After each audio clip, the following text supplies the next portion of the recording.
Je vais maintenant vous montrer comment on peut faire pour utiliser une des caractéristiques de la programmation fonctionnelle, qui est celle qui consiste à dire que lorsqu'une fonction est pure, si on la rappelle 2 fois avec les mêmes arguments, eh ben, elle va produire le même résultat.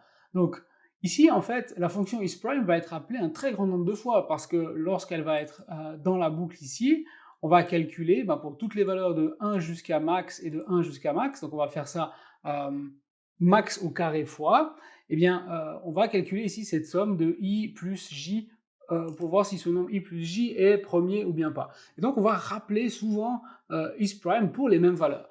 Donc, ça va prendre du temps, hein. Pour vous montrer que ça prend du temps, j'ai développé un petit DSL, donc un petit langage spécifique pour mesurer le temps d'une fonction que je viens d'importer là. Et puis, ça me donne en fait ici une fonction qui me dit, voilà, ça c'est un petit message qu'on va voir apparaître sur la console, mais no memorization. Et puis dans ce bloc ici, eh bien, mon time fermeuse va me dire combien de temps a pris ce bloc pour être exécuté. Donc ce bloc-là, je vais prendre ma fonction de primesum qui est là, en lui passant isPrime. Regardez au passage que par rapport à ce que j'ai dans les exemples présentés dans le cours, ma fonction de primesum qui est là, elle prend max comme dans les exemples du cours, mais elle prend également une fonction isPrimeFun, qui est en fait la fonction que je vais utiliser pour déterminer si un nombre entier est premier ou pas. Donc j'ai juste simplement cette fonction ici qui est passée en argument, au lieu d'utiliser directement isPrime.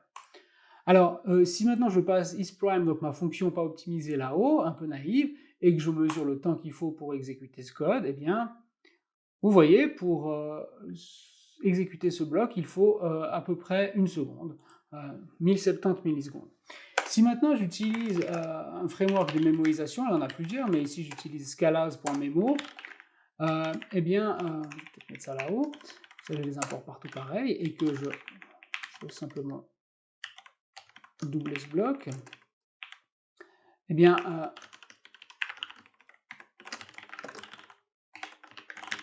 si je mesure maintenant